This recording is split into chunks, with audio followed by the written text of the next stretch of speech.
સમજાવશો બેન? 5 મિનિટનો વિડીયો બનાવવાનો છે તમારો. એક મિનિટ, એક ફોન આવેલો. Welcome to my stall number 14. My name is Bhavini Vyas from Pavdasan પ્રાથમિક શાળા, Tharad. My concept is enhance your English. The main problem in our standard 6 to 8 student is they can't understand English, or they have a lack of probability to speak in English. They have lack of enthusiasm. એમને એવો problem પડે છે કે તે લોકો ઇંગ્લિશમાં વાત નથી કરી શકતા. એનું મૂળ કારણ શું છે? કારણ કે એમની પાસે વોકેબ્યુલરી જ નથી. જ્યાં સુધી કોઈ પણ ભાષાનો તમારા પાસે શબ્દભંડોળ નથી, ત્યાં સુધી તમે કોઈ પણ લેંગ્વેજ શીખવી નથી શકતા.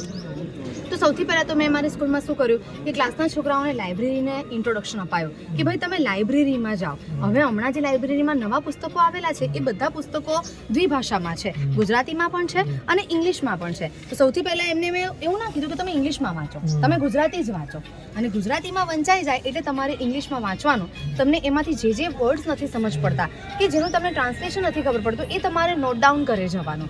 એના કારણે અને પછી મેં એવું કર્યું કે મારી સ્કૂલમાં એમને ડિક્શનરી વસાવી દીધી, ઇંગ્લિશ ટુ ગુજરાતી 12 કે 13 એવી લાવી દીધી ને ક્લાસ વાઇઝ ડિવાઈડ કરી દીધી. એટલે એમને જે વર્ડ નથી આવતા તે પોતાની ડિક્શનરીમાંથી જાતે શોધેલો વર્ડ હશે ને તો એ લોંગ ટાઈમ યાદ રહેશે. આપણે એમને કહી દઈએ તો પછી તો એ એમના માટે ઇઝી બની જાય છે. એટલે લોકો જાતે જ શોધે છે અને નોટ ડાઉન કરે છે. પછી મેં એમને એવું કીધું કે તમારા ઘરમાં જે પણ કોઈ ઘર વપરાશની વસ્તુ હોય, જેમ કે એમના ઘરે બી કોઈ બી આવી વસ્તુઓ તો આવતી જ હોય છે, એ બધી વસ્તુઓ તમારે ફેંકી નહીં દેવાની, એને તમારે આ બોક્સમાં નાખવાની. પછી એ બોક્સમાંથી એ લોકોને રેન્ડમલી આપણે ક્લાસમાં જઈએ એટલે તરત ભણાવવાનું નહીં ચાલુ કરવાનું. 5 મિનિટ એ લોકોને વોર્મઅપ માટે આપવાની. એ બોક્સમાંથી એ વસ્તુ બાળક કાઢે છે અને પછી ઉપર આપેલા સ્પેલિંગ વાંચે છે. જેમ કે ડાર્ક છે, ફેન્ટસી છે, મેક્રોન છે, ફીઝ છે, ક્રન્ચી છે, કોકોનટ, હેઝલનટ અને ફિલિંગ. આવા અલગ અલગ વર્ડ્સ બાળક જુએ છે તો એમના માટે તો આ શબ્દો પણ નવા જ છે. એમ કરતાં કરતાં એમની વોકેબ્યુલરી ઇન્હેન્સ થાય છે. પછી બીજી વસ્તુ કરી કે એક આવી એક્ટિવિટીનો એક બોક્સ બનાવેલું છે સ્પીકિંગ થિંગ્સનું, કે એમાં એ લોકો શું કરે કે આ ચીટ છે, જેમ કે સાહેબ તમે એક ચીટ ઉપાડો, દરેક ચીટ વર્બવાળી છે. તો એમાંથી જે વર્ડ આવે છે એના પર બાળક પોતાને જેવું આવડે તેવું એ પોતાની રીતે સેન્ટેન્સ બનાવે છે. હા, શરૂઆતમાં કદાચ બાળકને ભૂલ પણ થાય છે, પણ ધીમે ધીમે કરતાં બાળક એક દિવસે તો બરાબર શીખે જ છે. આપણે એને ડાયરેક્ટ કરેક્ટ નહીં કરવાનું, એને અલગ રીતે કરેક્શન કરવાનું કે હા તારી આ વાત બરાબર છે પણ તું આમાં આ વસ્તુ એડ કરશે તો કેવું સારું.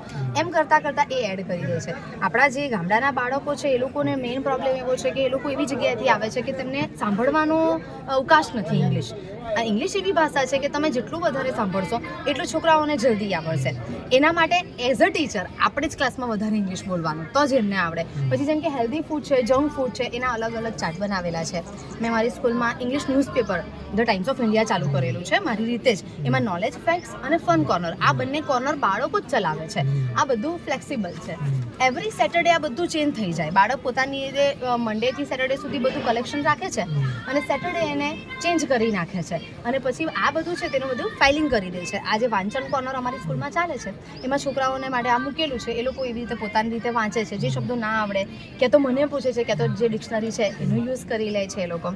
પછી બીજું એક ઇનોવેશન એવું કર્યું મેં પ્રાર્થનામાં કે જે 6 થી 8ના બાળકો છે, આપણે પ્રતિજ્ઞાપત્ર ગુજરાતીમાં તો બધાને આવડે જ છે, ભારત મારો દેશ છે, પણ ઇંગ્લિશમાં પણ બી તો આવડવું જરૂરી છે. એના 2 ફાયદા થાય. એક તો એમને સ્પોકન ઇંગ્લિશમાં વધારે મજા આવે.